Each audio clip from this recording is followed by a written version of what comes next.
Everybody, this is SMK here, and today we're going to be talking more about transformations. Mainly because this is a hot topic, and because we just got more information out of Anime Expo as far as transformations go. As you recall, a few weeks back I did a video about what Dim should refine about transformations in Xenoverse 2, and some of what I talked about in there was about how they should try to model after the Budokai games, more so than continue with the same thing that they were doing in Xenoverse 1, which was, keeping it in an ultimate slot and stuff like that. I wanted them to go back to the Budokai way of doing transformations, which makes the most sense. I mean, it's just the right way to do it. And so that was pretty much my safe bet prediction, expectation, was that they were going to go back in that direction. And I'm very glad, that I was right in the sense that they were going to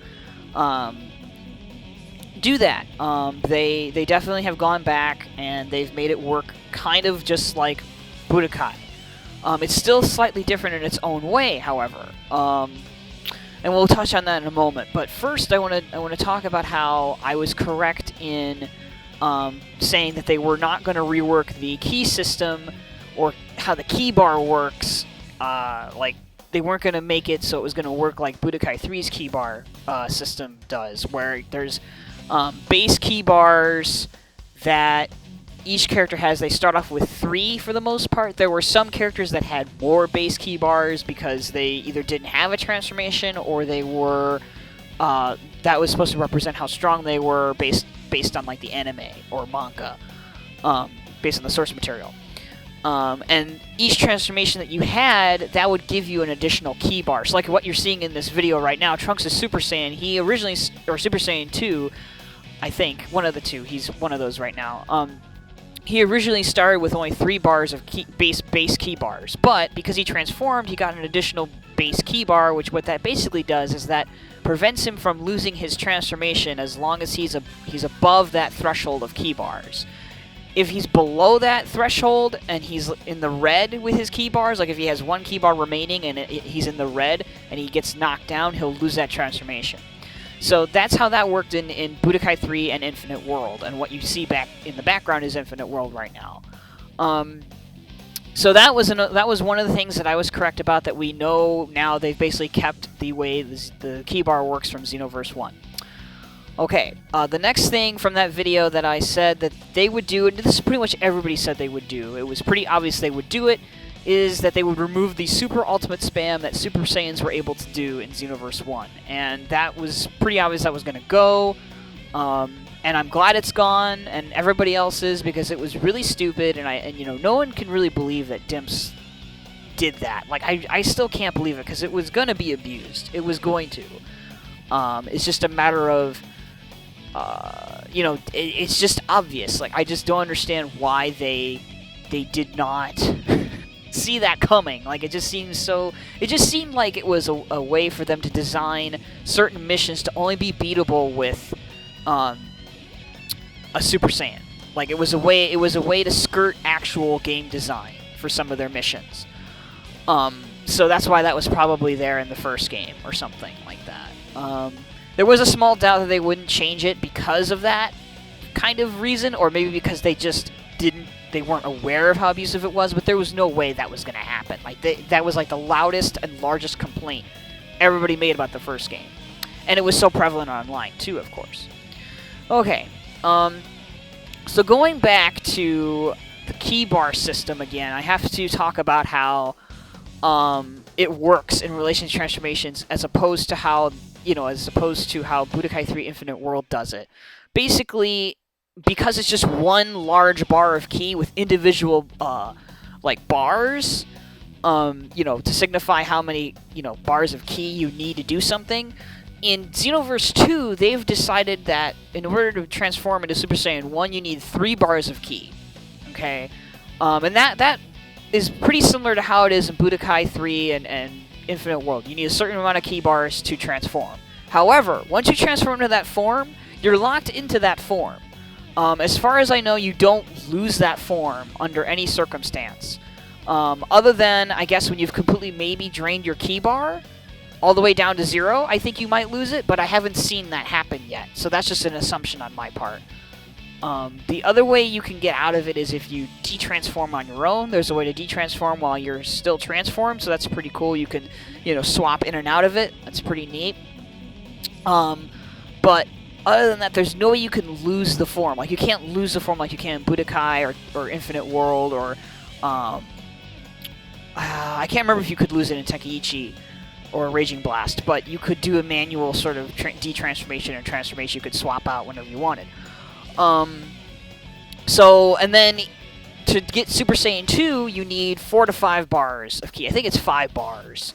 And then Super Saiyan 3 is max ki bars, so you need like 6 or 7 ki bars just to get that final transformation. And so what does that mean for a custom created character? What that means is you're going to need to pump in a bunch of stats all into your ki.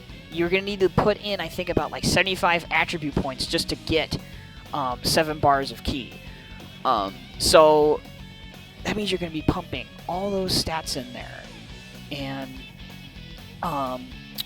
you are basically going to have to dedicate to that if you want to get that Super Saiyan 3. So the question is Super Saiyan 3 worth it for your Saiyan? And we don't know that yet, because we don't know what the stat boost increases are for each transformation. But I'll talk about that later. And so it's just interesting because that wasn't in the first game. Like, the ki was mainly, like, your ki bar was mainly something you could just raise if you wanted to raise it to have more ki. So you could maybe do another super or ultimate when you have a max ki bar.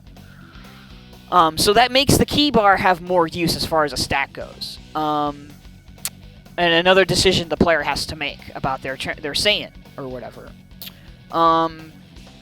Now, another thing I should talk about, moving on from that really quickly, is how it's definitely taking a page from Infinite World in the sense that they've merged all the transformations into one slot. You don't need to sacrifice an ultimate slot for it anymore, which is really good. That's awesome. I appreciate that they decided to make a separate transformation slot. So that's pretty cool. And so that means, what does this mean? So that means that I would expect every race to maybe have transformations in that sense, because there has to be, because then that transformation slot is technically useless for them. And they did such an overhaul of the transformation system that I sort of expect that.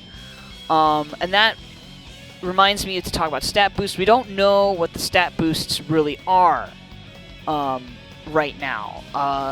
We can't really glean that from the videos, and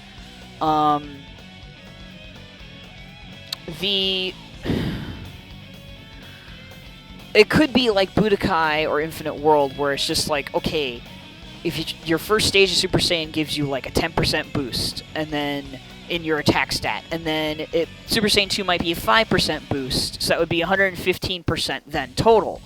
And then Super Saiyan 3 might be another 10% boost, so that would be 125% attack power, which it should be noted in the Budokai games and Infinite World that attack power was both melee damage and ki damage.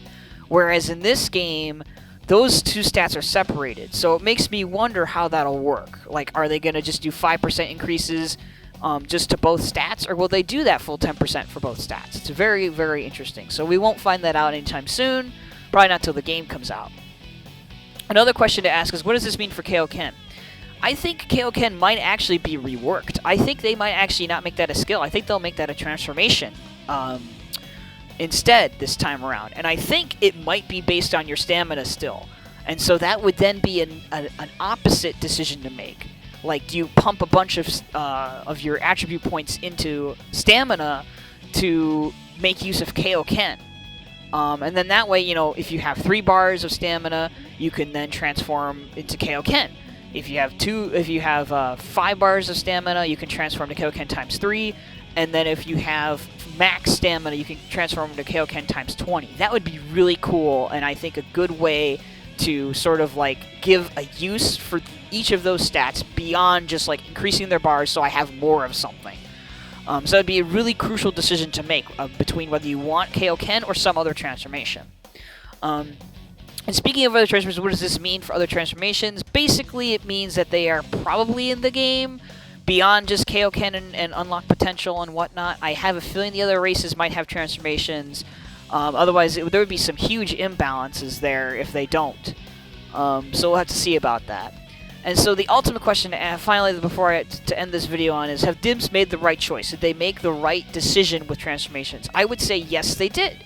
Absolutely. This is a very nice system they've created here for transformations, and I'm looking forward to messing around with it when the game comes out. It's definitely reminiscent of Budokai and Infinite World and Burst Limit and, you know, those older games that they made, and those games did it right. You know, don't fix... You know, there's nothing wrong, you know, with something if it was already right. You know, like, don't fix what was not broken, basically.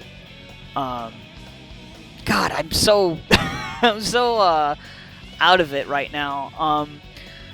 Right. So that's pretty much it for me today. I will definitely try to get another video out soon. Hopefully not talking about transformations, because this has just been something all I've been talking about with this game. So I'm hopeful that, you know, I'll be able to talk about something else. So until next time, see ya.